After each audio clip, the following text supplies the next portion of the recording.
Ooh. Okay, we are live. Well, welcome to Rethinking Freedom. I'm your host, Aya Fabarinelli. With just 8 days left in this election cycle, on this show, we are committed to educating people so that we can all go out there and make informed decisions. And hopefully, if you have not voted, because I know early voting just started in some areas, and I guess there's some areas that don't have early voting at all. I'm here in Texas, and we started last week. But we are here to educate as many people as we can so that you are making an informed decision about your freedom, your liberty. And today we are going to be addressing Project 2025, America on the Precipice. It's the Mandate for Leadership, the Conservative Promise, which is a 922-page document outlining four broad fronts that, as they say, will decide America's future. You can look on page 3 if you ever want to go and access this document. You can access it for free online. And when I thought of who I could invite that could absolutely break this down in a way that we could all digest it and could do it in 45 minutes or less, the first name that came to mind is none other than Dr. Greg Carr. And I'm just going to share a little bit of information about this amazing guest. We're so grateful that you are making time to be with us today. Our guest today is Greg Carr. He's the Associate Professor of Africana Studies and Chair of the Department of Afro-American Studies at Howard University. He's also an adjunct faculty at the Howard School of Law. He holds a PhD in African American Studies from Temple University and a Juris Doctorate from the Ohio State University College of Law. Happens to be where I got my law degree as well. Indeed. I'll go down that path today.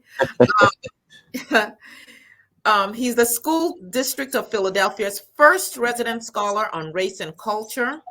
He led a team of academics and educators in the design of the curriculum framework for Philadelphia's mandatory high school African American history course.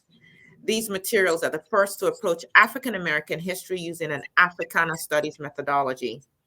He's a co-founder of the Philadelphia Freedom Schools Movement, a community-based academic initiative that has involved over 13,000 elementary, high school, and college students.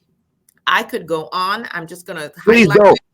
No. People need to know who they're listening to and why you bring so much to this conversation. Yes. He has presented his curriculum work in Baha'i. He has presented in Ghana, Egypt, South Africa, Brazil, France, and England, among other places. His publications have appeared in the African American Studies Reader, Socialism and Democracy, Africana Studies, publications of the Modern Language Association of America. Again, I could go on.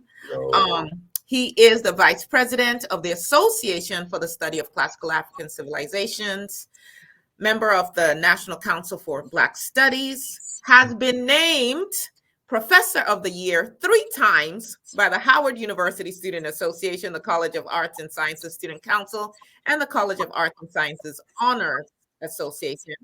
Co-editor of the Association for the Study of Classical African Civilizations multi-volume African World History Project. Go get you a copy. Yes. And of course, has been featured and been a representative of Howard University and himself and all the other things that he's involved with in everything and everywhere. Ebony Magazine, the New York Times, Washington Post, USA Today, MSNBC, NPR, BBC America, C-SPAN, CNN. And some of you may know him as the host of the Black Table on the Black Star Network, the co-host of Urban View Mornings on Sirius XM. You can catch him there Wednesday, Thursday, and Friday from, I think, 7 to 10 Yes, ma'am. time. Yes, ma'am. And of course, he is the People's Professor, our master teacher on In Class with Carr, which you can catch every Saturday morning on YouTube. It's an honor to welcome you, Dr. Carr. My longtime colleague, friend, sister, Aya Fabarinelli. It's always good to be with you. This no sacrifice at all. It's an obligation. And as one of the few human beings I know directly who has read all 922 pages of Project 2025, I'm speaking, of course, about you. And to the audience, I'm speaking, of course, about your regular host here as we rethink freedom. It is an honor. I've known this sister for over 30 years, close to 35 at this point. We were I'm shoulders. not even 35 years old yet. What are you talking Oh about? no, I'm counting the time machine, going back in time. I just thinking of. Hey, look, you all ask her sometimes during the show about Africans committed to improving our nation. That's where we first came together on the campus of Ohio State University, and you all are blessed and honored. We all are to have as our regular weekly host a sister who is so many things, and beginning, of course, as an adult with her in the leadership and being in many ways the front person for that movement, that student movement that united people across faculty, staff, students on the campus of Ohio University, and led to transformative change there and beyond. So it's an honor to be with you, sis, to talk about this vital, this incredible moment in human history and this important time and this threat to our common humanity, this Project 2025. Yes. And so thank you for those kind words. I'm not sure that I would have put it that way, but I appreciate you. But we want to jump right into this. So Yes. there are people who are like, what is this Project 2025? Can you start by giving us just a brief overview? What are the main objectives? Why do you think this is gaining attention now? Why should it gain even more attention now? Well, I mean, I'll use the words of our comrade Bill Fletcher, labor leader, Pan Africanist, humanitarian, who said that the goal of the Republican Party in the period since the passage of the Voting Rights Acts of 1965 has been to basically roll back the 20th century. Project 2025 is just the latest in a series of mandates for leadership produced by the Heritage Foundation, which was created in 1973. Many people, and I'm one of them, believe that it was in response to a memorandum written by Lewis Powell, who was a Virginia lawyer who ended up being on the Supreme Court of the United States. If you've heard that name, Justice Powell, a memo he wrote for a friend of his who was running the Chamber of Commerce, the U.S. Chamber of Commerce in 1971, who said, if we're going to address recent social upheavals, and that was a euphemism for the movement of Black, brown, and poor people and others in the civil rights movement, if we're going to address this and reinsert capitalism and reinstate the centrality of free enterprise and basically white supremacy also as a companion, then we're going to need to do several things. And one of them will include putting together a think tank, marshaling our intellectual resources. 2 years later, the Heritage Foundation was created. And 8 years after that, the first mandate for leadership was written. They've written one every election cycle since. If we remember 1981, by then, Ronald Reagan was the president of the United States. Excuse me for cursing this early in the morning on a Christian radio station, but those words. And he was so impressed by it. I'm sure somebody read it to him. Donald Trump is probably a close second to Ronald Reagan in terms of just the vapidity, being intellectually vapid. But whoever read it to Ronald Reagan, he was so impressed, he required his staff to read it. And the Republicans have been off to the races every election cycle since. So the mandate for leadership, also known as Project 2025, has that long provenance. I would say this, as folk may know or may not know, there are 5 sections to it. There are 30 chapters to this book. I know we'll be getting into that in detail. And it is only one of 4 pillars. Project 2025, the book, the document, is their policy agenda. By they, I mean not only the Heritage Foundation, but they're not only the Republican Party, but the quote unquote conservative movement. And not everyone. A lot of people are culturally conservative, politically conservative. This is something different. The second prong, and we'll talk about what's in those 30 chapters spread over 5 sections in a moment. The second prong of the project is a database network that they've been building in tandem with companies like Oracle. The company Oracle helped them. As of this summer, they had over 11,000 applications in that database network. That is where they are compiling the people who they will have worked in the fever dream imagined federal government should Donald Trump win. We can align that later with something called Schedule 7, which is the executive order that Donald Trump signed shortly before he was defeated in 2020 that he never got to implement, which will allow him basically to replace the bureaucracy of the federal government. So those people have already been compiled in a database network. The third of the 4 prongs is a presidential academy, a boot camp, as they are talking about it, where in the wake of a Trump-Vance victory, these folk will go to school. and as many as 5, 6, 7,000 people uh, pulled from that larger group will be trained to carry out their duties in the new federal government that they will be working in once lifetime federal appointees have been removed, because the president, by executive order, has now done something unprecedented in U.S. history, which is what? Be able to reach into that branch of government, the administrative government element of government, not branch, but administrative element of government, and replace folk who have been working regardless of who the president is. You're going to replace them. And the final, of course, prong of the project is they're going to then implement their playbook. And their playbook is what's laid out in Project 2025. Eviscerate everything from the Food and Drug Administration to the National Oceanic and Aeronautic Administration, everything from the Federal Communications apparatus to Social Security, everything you can think of. That group will then carry out and execute Project 2025. So that's kind of like a broad overview of what they plan to do and their main objectives. Thank you very much for that overview. So for people to understand their pillars to this, this is just not one piece of the plan.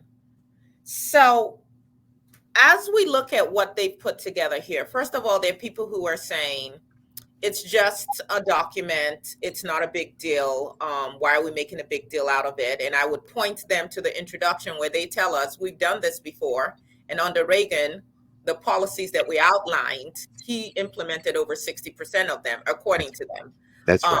And we can talk about the dire consequences that had for us. And then there are people who say, well, it wasn't so bad. The country survived. So why make such a big deal out of this?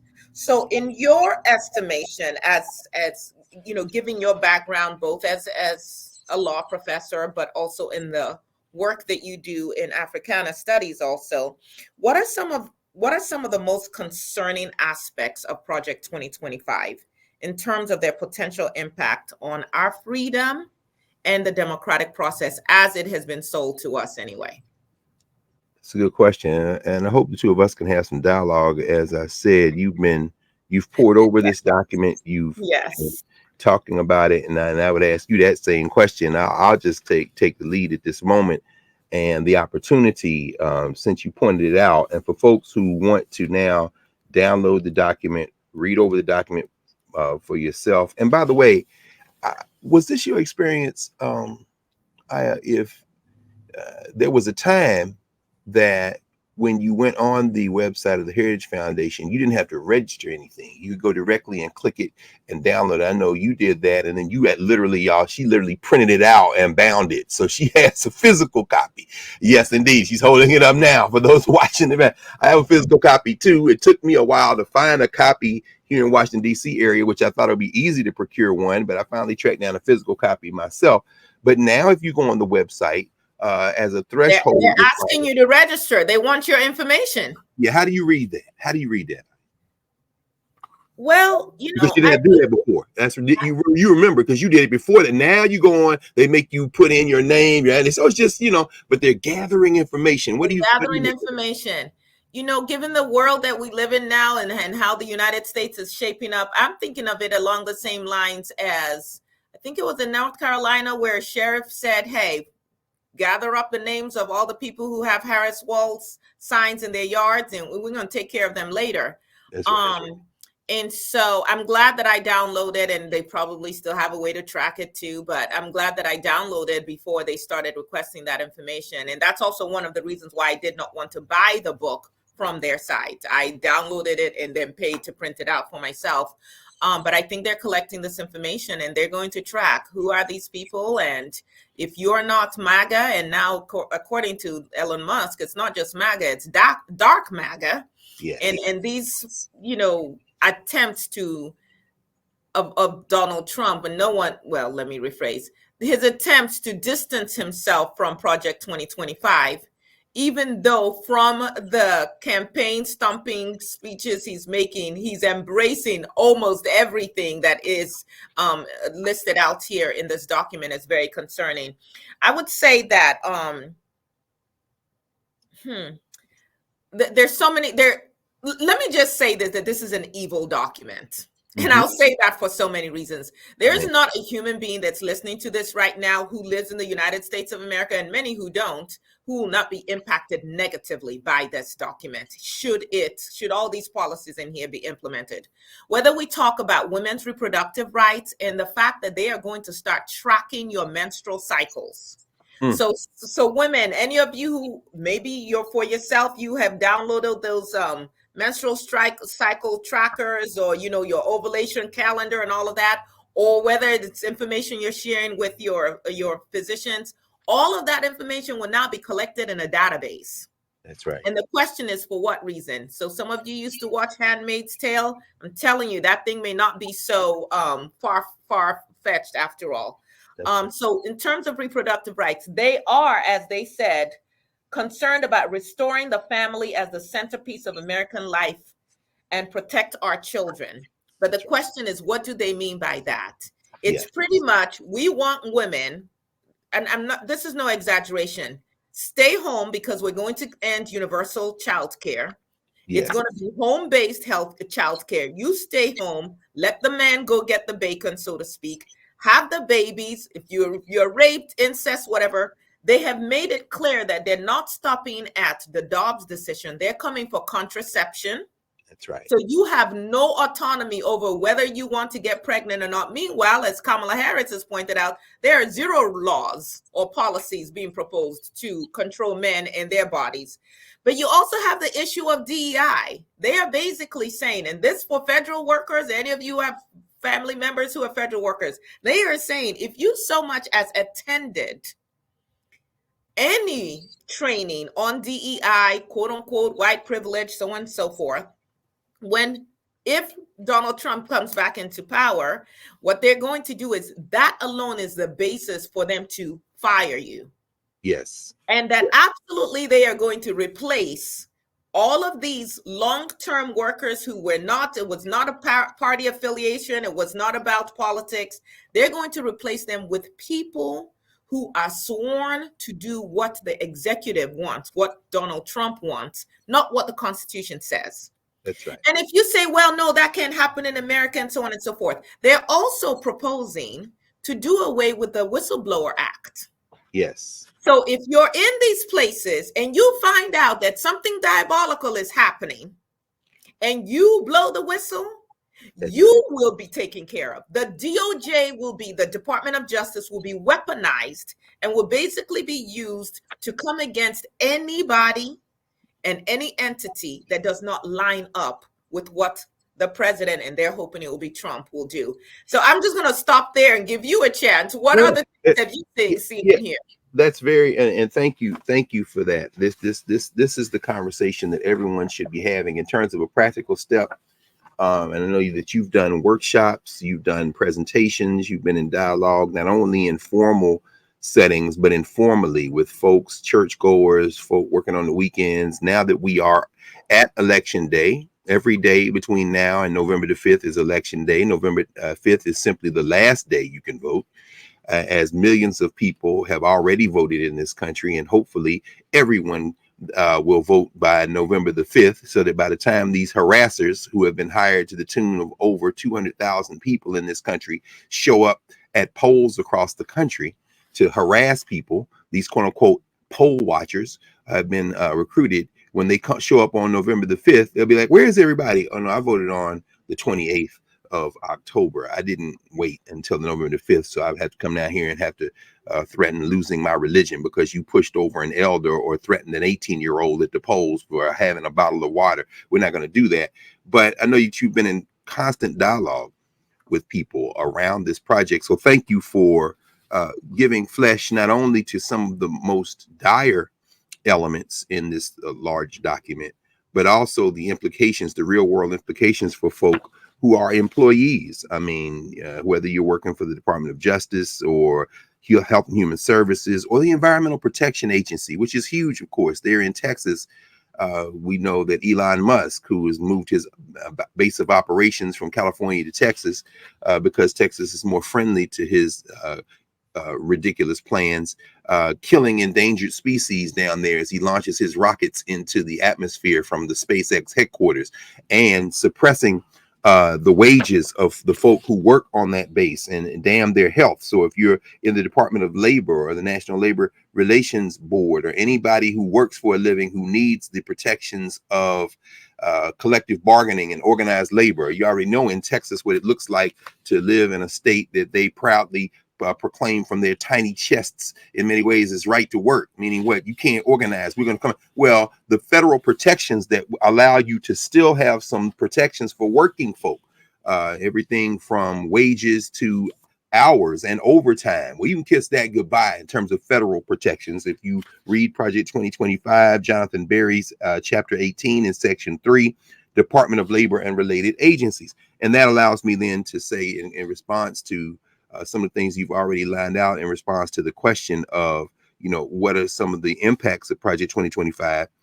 You said explicitly a moment ago, and for those who would download the document, on page 3, the 4 prongs of the fronts. You mentioned one explicitly. Kevin Roberts lays out, who was the architect of this project, in addition, and kind of the captain of the team of the folks who wrote 30 chapters, to restore the family as the centerpiece of American life and protect our children. That's fine. Everyone who believes in this should absolutely do it the way they want. The problem comes in when they want to do that with your children. And that flies in the face of at least the rhetoric of the format of the United States government, state, local, and federal. You mentioned The Handmaid's Tale, of course, Margaret Atwood's novel, which was turned into a television series on Hulu. And you see the whole concept of the country of Gilead, basically a theocracy, a Christian fascist theocracy. Everybody. I'm so glad you brought that up, the Christian fascist theocracy, because people are like, well, what's the problem with that? The problem with that is that it's going to be their definition of what family is. There's only one way to look at even being a Christian and how it should show up. And if it's not their way, then you are the enemy within.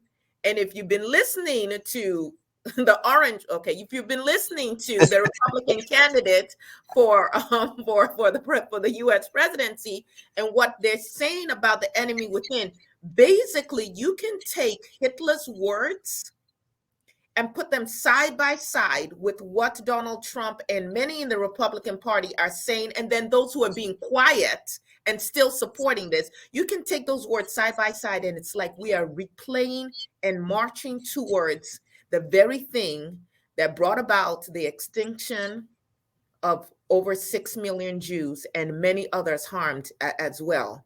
That's right. And we seem to not be paying attention. It's gone from everybody, you can have your faith, to no, it's one way that we say it. Everything, in fact, they talk about everything that they do has to be biblically based. That's right. Come on. They define the Bible. That's right. And if you don't follow that, then there's no room for you to coexist in this country. They will get rid of you in one way, shape, form, or the other. But I know I interrupted you. No. This is perfect. Because the fascism is all through this. It's the cruelty. They're coming for everybody. Social Security. If your parents, your grandparents depend on Social Security, they are coming for it. If we're talking about providing health care for people, they are coming for that. If you have a few dollars that you have saved in the bank and you thought your money was safe, because we have the FDIC, they want to do away with the FDIC. Why? That's right. That's the question. It's like, why? If you have children who've ever, or maybe you went to school with the Pell Grant, they want to do away with the U.S. Department of Education. They want to do away with anyone being able to file any housing discrimination cases. That's right. As a matter of fact, they want to do away with any agency having to track what they do by race or gender. Exactly. Because if we don't have the data, then you can't prove anything. If police departments never have to keep data on what are the races of the people you stop, how often do the people that you stop get arrested based on race, based on gender, then you cannot prove anything. They are coming for disparate impact, and you can talk a little bit more about that. They are coming for, like you said, they're rolling back all the civil rights laws. So when you heard vote for me this one time, and you may never have to, you will never have to vote again. You have to ask yourself, What does that mean? And I think what I'm seeing as I'm talking to people, even at the polling sites here in Texas, is that we're looking at things and we're just looking at it right where it is, but not within the greater picture of the history of this country. So when I talk to someone who says, well, the schools are failing, so I am for school vouchers. And I'm like, hold on. I am for states' rights. I'm okay with the Department of Education being dismantled because now the states can control education. I'm like, pay attention. Mm, What has mm. been the struggle all along? First of all, for Black and brown people, for Black people in particular, you have no right to learn how to read and write. That's right. And That's right. then when we got into that rhythm, it's now separate but equal. And we had to fight to even have access to be educated. And in Texas, we were still under federal rule in terms and supervision in terms of integration as late as the 1990s. That's right. And so now here we are in 2024 when they've passed the anti-CRT bill here in Texas, and we have all these racially gerrymandered areas. And you think that this notion of school vouchers is for your best interest, but I'll hand it back over to you, Dr. No, Carr. no, no. This is good. This is the conversation I'd hoped we would have this morning, and I'm glad you brought up those who might support school vouchers and charter schools, which are public schools, and taking public dollars and giving more flexibility. We know the war that is being fought and has been fought in, as you said, the state of Texas as it relates to this particular issue. The current superintendent of the Houston Independent School District, who is a fool, who has been put in place to dismantle education and privatize it if he can. And one of the things that he did in attacking people like the principal of Jack Yates High School in Houston, those of you know the legendary Jack Yates, with Roland Martin and Felicia Rashad and Debbie Allen went to school, among many others, named for John Henry Jack Yates, who was one of the founders of Juneteenth in Texas. In fact, that's where George Floyd went to school.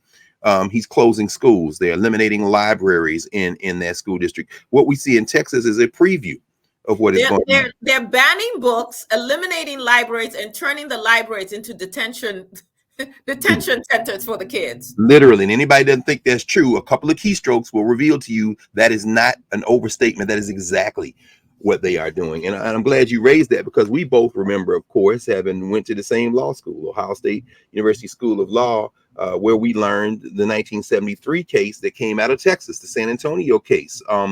The San Antonio Independent School District versus Rodriguez, where the Supreme Court in a 5-4 decision said, yeah, we know that it's unfair in San Antonio that one school district gets more money than other school districts, but that's because of property taxes, and you can't tax yourself into equity. But one of the most important lines in that case, of course, as we both know, and as the folks listening now and later on when on the replay will now hear, there is no federal right to education. None. And what they said in that case was that, yeah, well, y'all can do what you want in that regard, because there's no right in the Constitution for an education. So if you think this is far-fetched, it absolutely isn't. So, but yeah, in the conversation you're having, as you're looking at laying out the real world consequences, again, that first pillar of restoring the family is the centerpiece of American life and protect our children. They're talking about a shrunken view of what it means to be a family, what it means to be an American, what it means to be a Christian. The recent case fighting over the Indian Child Welfare Act, ironically, again in Texas, a white evangelical couple saying, we want to keep this Native American baby and we're going to give them all the resources they need to grow. White evangelical Christians who say this is of a piece of the people who said back in the 19th century, kill the Indian, protect the man. In other words, cut your hair, lose your culture. Now, mind you, for those who were listening yesterday to the hate rally that took place in Madison Square Garden, they said so anybody in here who comes from a Spanish-speaking community, of course, Texas is well familiar with the plurality leading to heading toward a majority of folk who come in those communities. You should listen to what these racists said at Madison Square Garden on Sunday, October 27th, when they attacked the entire Spanish-speaking community in this country and used as a proxy the island of Puerto Rico, which they said is a floating garbage dump. This is their immigration strategy. If you look in the Department of State chapter 6 in this document. They talk about basically blocking and restricting the control, the flow of folks who come from other countries in this document. They talk about that by restricting visas. They're also going after birthright citizenship. That's part of their long range plan. So if you're born here, you're a citizen of the United States. But they want to get to a point where they can say, well, yeah, you were born here, but your parents weren't. So therefore, there's a lot of people in Texas who have that status. But before we get into more detail on that, I do want to mention again, pursuant to what you said at the onset, as you kind of laid out that first of the four broad fronts. The second one is dismantling the administrative state and returning self-governance to the American people. You've already outlined some of the key elements of why an administrative state is important. That's the administrative apparatus. That's everything for my Social Security check is short, or you're trying to challenge my status, I can go to an administrative court. Remember the bill that none of us agreed with, as far as I'm concerned, with regard to immigration and restrictions that the Biden-Harris administration put in place, that the Republicans basically wrote, and Biden Harris capitulated to. But then at the 11th hour, Donald Trump got on the phone and told the Republicans, don't vote for this, and they didn't vote. One of the things in there was increasing the number of administrative court judges who are able to hear these cases for folks who are coming into the United States. And that is something that they don't want, because they don't want anybody to come in. They want to dismantle the administrative state and return self-governance to the American people. Every time they say the American people, friends, they're not talking about you. They're talking about their theocracy. The third of the four broad fronts: defend our nation's sovereignty, borders, and bounty against global threats. Well, they don't mean just pulling up the ladders to the United States of America and closing down the airports and the ports of entry to the United States. They mean going into other countries and remaking those other countries. When you read the chapters on foreign policy in this document, you have to understand that they are talking, again, going back to the Department of State chapter and the chapter that follows it, that's chapter 6, chapter 7, the intelligence community, and then going to chapter 8, media agencies, including the U.S. Agency for Global Media. These three chapters together show how they want to project soft power in the United States. If you're a prime minister or a leader or a regular citizen in another country, they want to go in and rewrite your DNA and see if they can spread their theocracy globally. Here in Washington, D.C., there's an outfit called the Voice of America. I have a lot of good friends and former students who work at VOA, a lot of good programming. You yourself, as a citizen of the world who not only holds a U.S. passport, but also holds a passport, a West African passport. I can think of programs where they've interviewed Nigerians and Ghanaians and folks from South Africa and had people have their show. Well, when Trump was president the first time, he put two young white kids in charge of the VOA, and they began to eviscerate the Voice of America and try to turn it into basically a version of the Christian Broadcasting Network. And I know many people who simply resigned in disgust. Well, if Project 2025 is implemented, they won't need to resign. They won't have to resign, because Schedule 7 will allow the president to replace all of them. And then the Voice of America becomes a broadcast voice for Christian theocracy. And finally, the fourth front, and here's the one you emphasized, another one you emphasize: secure our God-given individual rights to live freely, what our Constitution calls the blessings of liberty. They don't mean by live freely everybody do what they want to do within the confines of the law, the rule of law. No, they mean them imposing their view. And by the way, that is a working definition of fascism. Fascism, is any form of behavior perceived as autocratic, intolerant, or oppressive, especially the advocacy of a particular viewpoint or practice in a manner that seeks to enforce conformity. So a fascist isn't somebody who says, you come in my house, this is how we rule. A fascist is someone that says, when I go into your house, what I do in my house is now the way that you move through the world. That's what fascism is. Fascism isn't having an opinion and living your life in a certain way. Fascism is when you try to make Iowa Anelli and Greg Carr do what you do. And they are so close they can smell it. That's why they are now dropping all pretenses. And I'll say one other thing about fascism. Adolf Hitler, who John Kelly, Donald Trump's chief of staff, has told us that this guy really admires and wants people to behave toward him like Hitler's people behave toward him. When Hitler came to power in the 1930s, he did not have a majority of people in his country, in Germany. No, he understood, and you said this in the first question, the whole question of democratic processes. He understood that if I can get a third of 50% plus one, I can rule. And this is why it's important. 50% means 51% means, or 50% plus one means that you're now in control of the apparatus. You don't need everybody in that 50% plus one. You need about a third of those people. And that's how the National Socialists came to power in Germany. They never had a majority of the Germans. They had a plurality of half. And once they got in power, they could run their playbook. And that's how fascism creeps in when folks think, well, they don't have the majority. They don't need the majority, friends. That's why you got to go out there and vote. But we'll go ahead.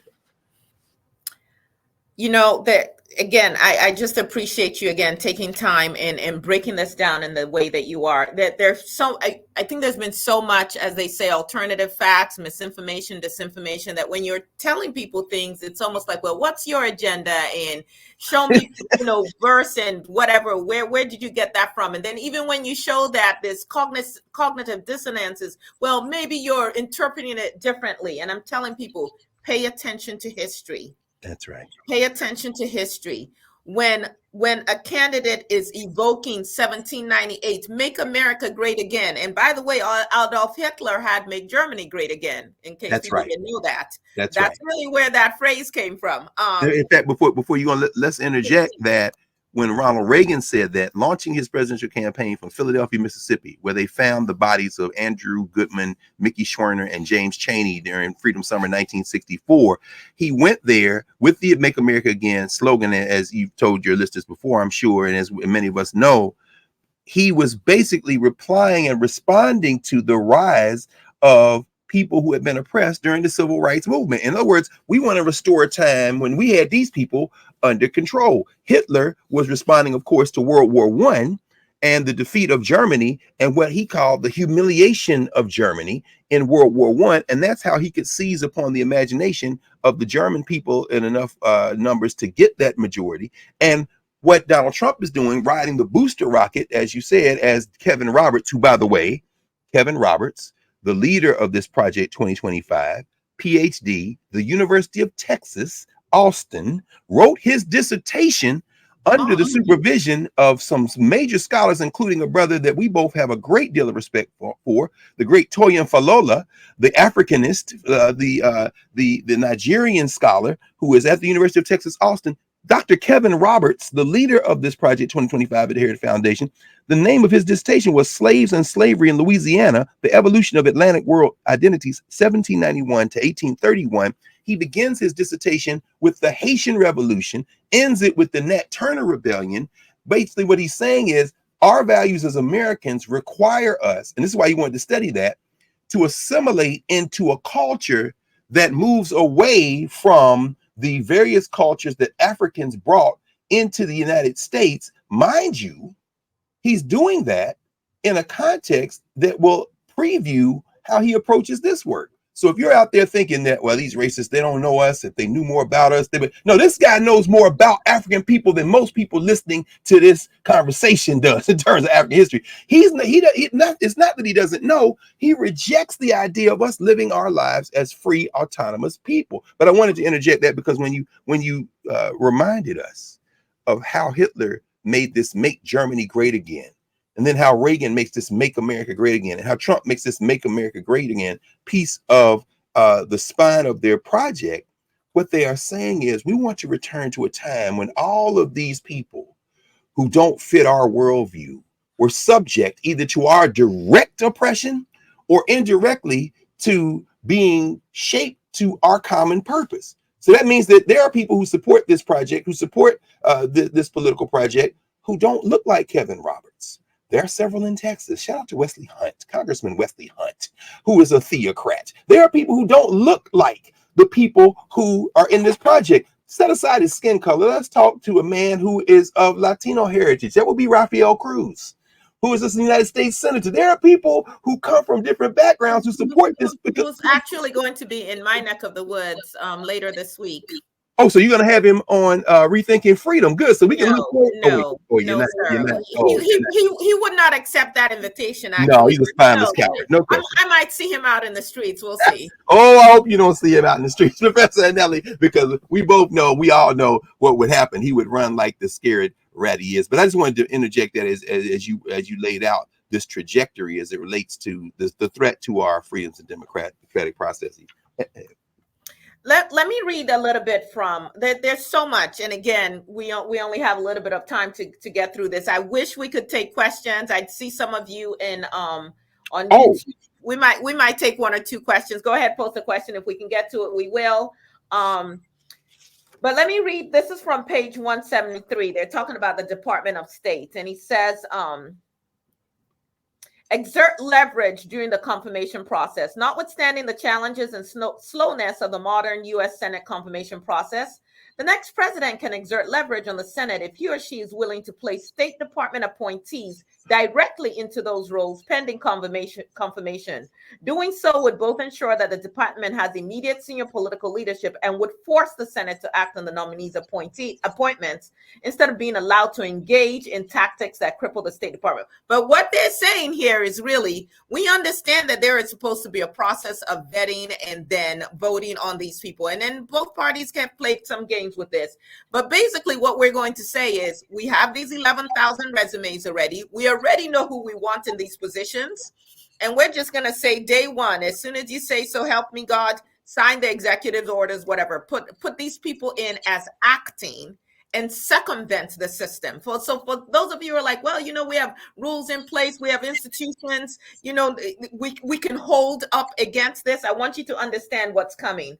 It goes on to say, the next administration should assert leadership over and guidance to the State Department by placing political appointees in positions that do not require Senate confirmation. So replace all the senior advisors, all the principal deputy assistant secretaries, all the deputy assistant secretaries. Just make sure you fill all of those roles with political appointees. What do we mean by political appointee? Someone who has sworn allegiance, not to the country, not to the Constitution, but to Trump. And then they go on to say, no one in a leadership position on the morning of January 20th, that's Inauguration Day.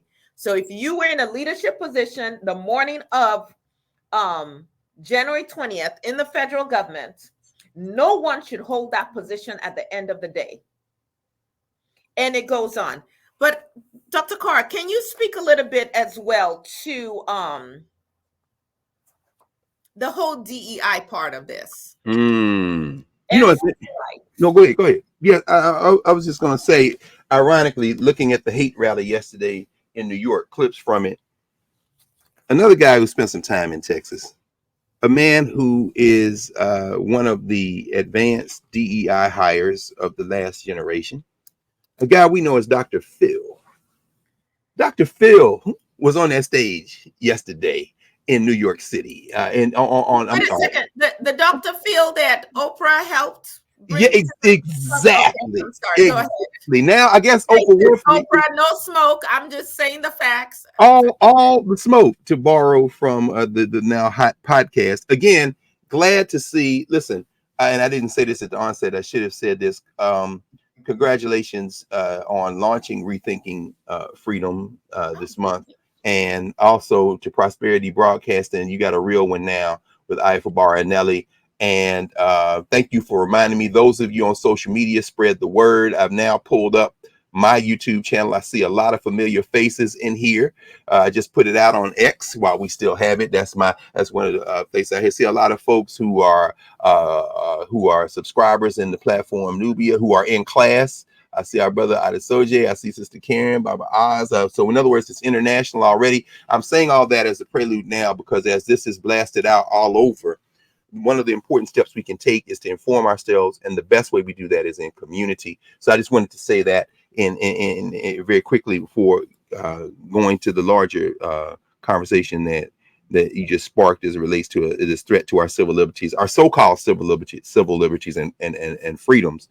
And I guess I should share as well, because like you said, we're only having an hour. We've covered a great amount of content so far.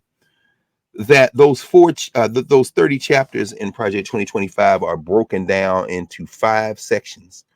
We spent a lot of time in the 3rd section, which is the general welfare. There are 11 chapters there, and that is by far the longest part. That's the domestic stuff. That's where, in terms of a kind of a visceral rejection of the idea of equity in U.S. society and really global society, because these are Christian fascists in that sense. They talk about the war on woke, the so-called war on woke. They preview that in the introduction and come forward They've got woke all through this document. all through it, and of They course, are, they are obsessed with wokeness, pornography, and yes, women with our yes, reproductive rights. Yes, yes. absolutely, and of course that should tell you, of course, and I'll take a moment here and maybe hit it and quit it. That should tell you what they desire, because underneath the hatred is fear, and underneath the fear is desire. So when you're obsessed with the bodies of non-white women and white women alike, but more non-white women, when you are angry and don't nominate Beyonce for any awards as she walks into your country music temple and turns it inside out, you hate for that. But underneath that, the hate is the fear that somehow you will be overrun. And underneath that fear, I think some of our psychologist friends might remind us is a desire. Perhaps you want to be overrun, but you don't think you can control it. So I'm saying all that to say that this war on woke that they are obsessed with is something they're not going to let go by you arguing with them. Your mere presence is the thing that stirs things so deep in them that they are working toward trying to figure out a policy solution to their own internal insanity. And so that war on woke requires them to destroy the safety net.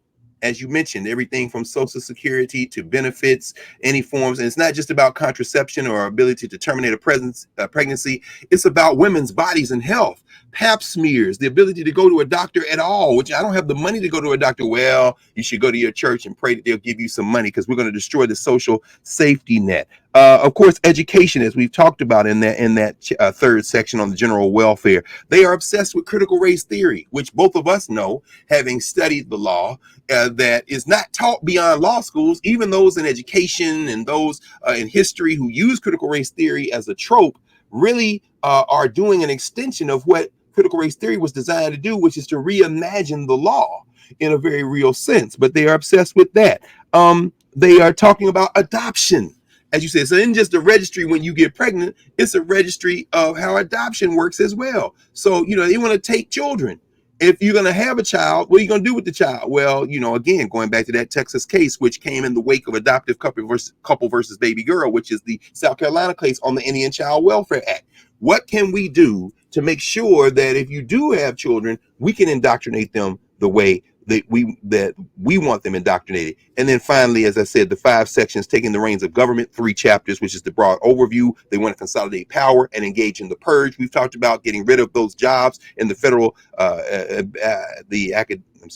the administrative apparatus, the thing they want dismantled. Section 2 of the 5, the common defense, 6 chapters on eliminating diversity, as you said, projecting their soft power internationally. That's what they talk about, the Department of Defense, to cooperate with faith-based institutions. So they want to be able to go into Congo or Cuba. They want to be able to go into Brazil or Bolivia and project faith-based institutions as a proxy for the federal institutions that used to interact with those countries. Section 3, the general welfare, we talked about a moment ago, 11 chapters. Section 4 of the 5, the economy. They want to deal with everything from the import-export bank, cutting off funds for other countries, unregulate business.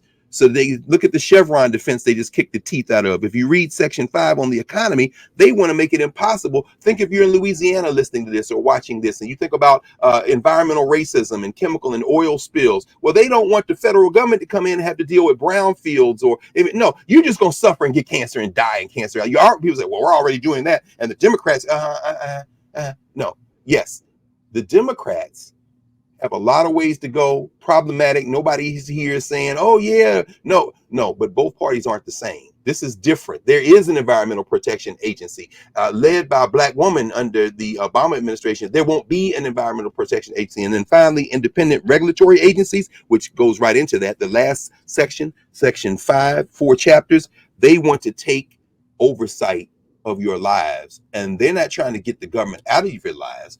They're trying to lock in their control over your lives. And the lie is that they want to shrink the government. No, they want to get rid of any ability to stop them. That is absolutely true. So we are not going to be able to break down some of this because we have three things we need to do in under 10 minutes, Dr. Carr. Uh-huh. I don't know if people caught this, but they want to repeal climate change initiatives Yes. completely. So yeah, let it all blow up because anyway, they're going to Mars and they're going to leave the rest of us here. Or going to heaven. That's part of Or Christian going to theocracy. heaven. Use up all the stuff because Jesus is coming. And by the way, that is a large measure of their support for Israel.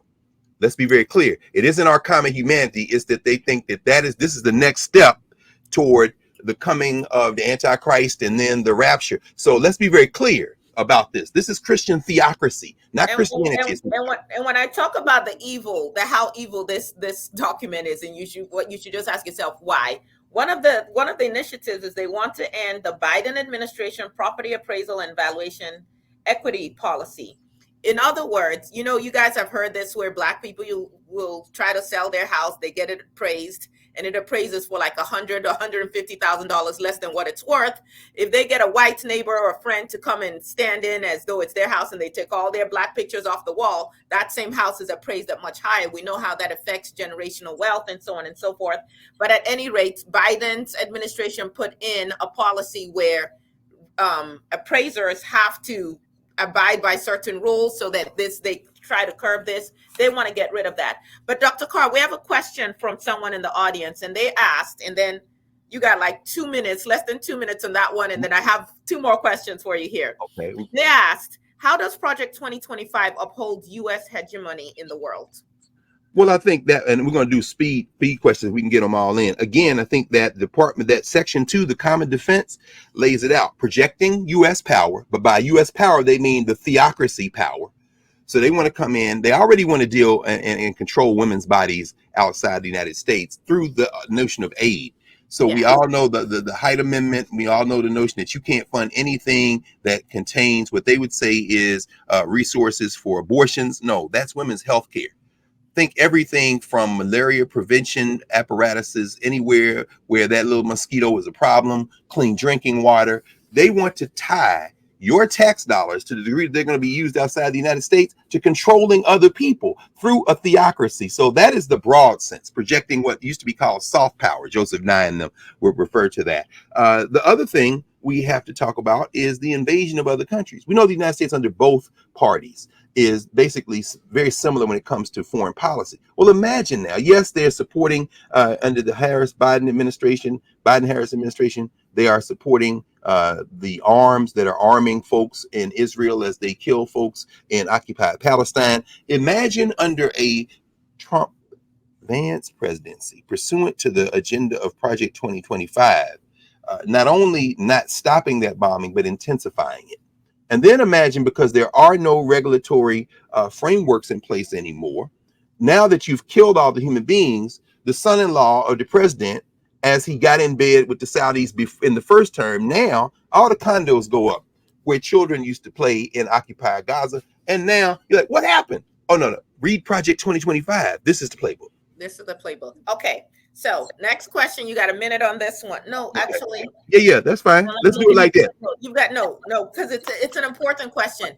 I hate to just talk about all the issues and the problems and leave people feeling like they have no power at all. Mm-hmm. So what are practical steps? What is it that what are the listeners, whether they're listening live or later on the replay, what is it that they can do? Yes, I think combat this?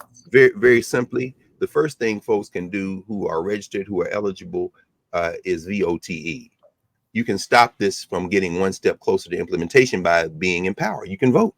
That's everybody here who is eligible to vote. You can do that. You can prepare for whoever is in charge. Look at Moms for Liberty, well funded by these billionaires invading school boards. Have you run for school board, Ms. Anelli?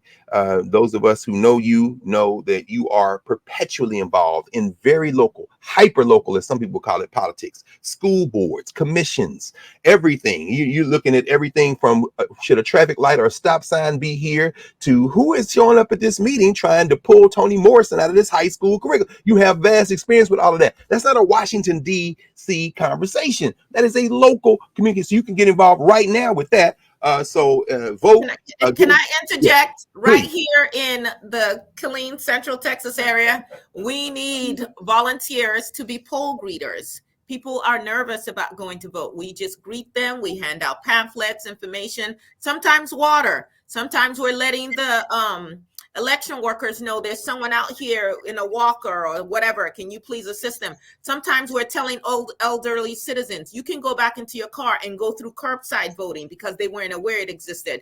So I do have a number that you can call. It's not my number, but I do have a number that you can Thank call. goodness. I thought the whole world already had your No, number. no, no, no, Mrs. no, Nelly. sir. If you are willing to volunteer here in Central Texas, it's 254-466-2806. Again, that's 254-466-2806. Dr. Carr, we have under 4 minutes here. Go ahead. Let's see if we get But a few more questions. We could do 30 seconds on at least a couple of questions. Do they have well, any more?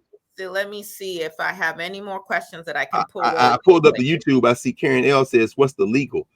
And I guess this is all legal, friends. There's nothing illegal. You know, So which part? What are you asking if you can go and be at the polls? Is that legal? Is that the question? no. What? Which Oh, I'm sorry. I well, read. is I that read it as. legal? I read it as what's that? That's legal. May not be referring to this, but I'm just going to take this opportunity to just remind folks in 15 seconds that everything in this document, everything that's being planned, is legal if we allow it to be. Because the thing they're afraid of is organized people. You see, it doesn't matter how many billionaires you have, as if you've got more people organized. And so that's really what I wanted to say. There, there's a concept in critical race theory called legal indeterminacy. That means that most laws can be read multiple ways. So when some people ask, is this legal? Yeah, it's legal if you let it be legal. Anyway, we'll go ahead. So she was actually referring to the water. I'm glad that you asked that because there are people watching that are not just in Texas. So in Georgia, don't hand no water out. They will arrest you. That's those. So when we talk about voter suppression, and if your vote doesn't matter, because that's the other thing I'm hearing people like, oh, this is too much. I don't know who to vote for. Everybody, both parties are horrible. I'm just not going to vote. And the example I gave to someone who said that to me is I was like, that sometimes people's homes get broken into, right? And sometimes you can't help. You can't protect your own home. I said, so how about you just fling your doors open? As a matter of fact, put a sign out there and say, I got a TV, I got a this, I got a that. Don't lock nothing. Because, you can't always prevent people from breaking into your house. So just make it open for them to just come in and walk out with whatever they want to.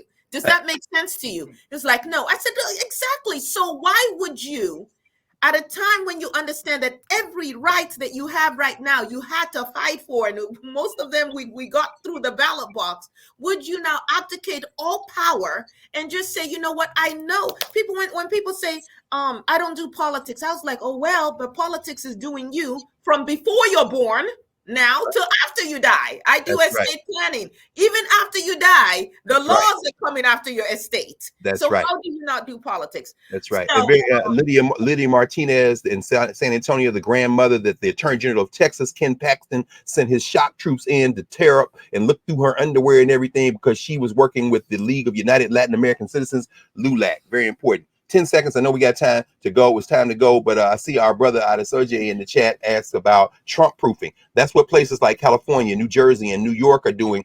State governments who are enshrining a woman's right to her bodily autonomy and protections in education and things like that, just in case Trump wins. So what you can do at the state level is make sure that your state is moving toward enshrining those rights in case of a Trump victory. But we're not going to talk about that because that ain't going to happen.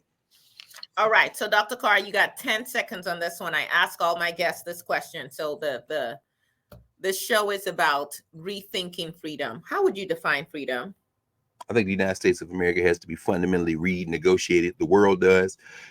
We were both present in office hours on Nubia on the platform Narrative. Shout out to all the Nubians here. When Michael Harriot came in and we talked about the Africanization of the United States. That's what the civil rights movement was.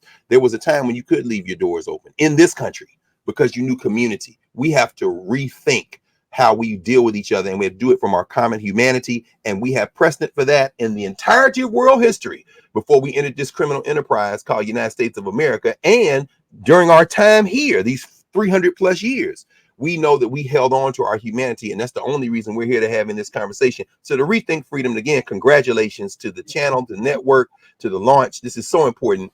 We have to do what we're doing right now, which is remind ourselves and regain the momentum of memory. Thank you for having me, Attorney Aya Fubar Anelli, a force for good in our world and rethinking freedom week to week. Don't miss a session. I'm glad to be here. Thank you, Dr. Carr. Thank you. I know that everyone is wishing that we could have more time. We don't, but we really appreciate you taking time out from your very busy schedule to be with us. As Fannie Lou Hamer told us, nobody's free till we are all free. So let's put all our hands on deck and get this done. Thank you for listening to Rethinking Freedom. See you next time, same time next week, Monday, 7 to 8 a.m. Central Time. Thank you.